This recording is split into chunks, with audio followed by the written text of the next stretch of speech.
গাজীপুরের কালিয়াকৈরে মাদকের জেরে বন্ধুর ছুরিকাঘাতে আকাশ মিয়া নামে রাজধানী পরিবহনের এক বাস হেলপার নিহত হয়েছেন।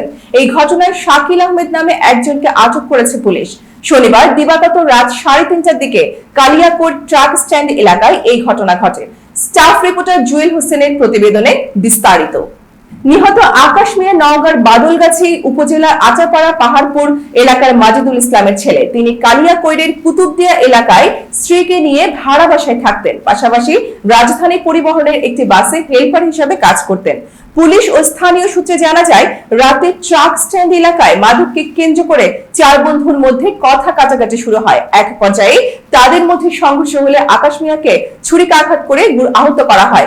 গুরুতর আহত অবস্থায় তাকে ফেলে সঙ্গে থাকা তিনজন ঘটনাস্থল থেকে পালিয়ে যায়। খবর পেয়ে কালিয়াকৈর থানা টহল পুলিশ ঘটনাস্থলে গিয়ে আকাশকে উদ্ধার করে উপজেলা স্বাস্থ্য কমপ্লেক্সে নিয়ে যায়।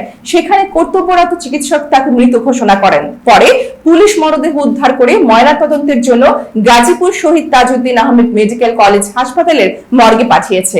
এই ঘটনায় শাকিল আহমেদকে আটক করা হয়েছে। ঘটনার পর এলাকায় আতঙ্ক ছড়িয়ে পড়ে। কালিয়াকৈর থানার ভারপ্রাপ্ত কর্মকর্তা শহীদুল ইসলাম জানান, মাদককে কেন্দ্র করে চার বন্ধুর মধ্যে ঝগড়ার এক পর্যায়ে ছুরিকাঘাতে বাস হেল্পার আকাশ নিহত হন। এই ঘটনায় একজনকে আটক করা হয়েছে। ঘটনার বিষয়ে তদন্ত চলছে।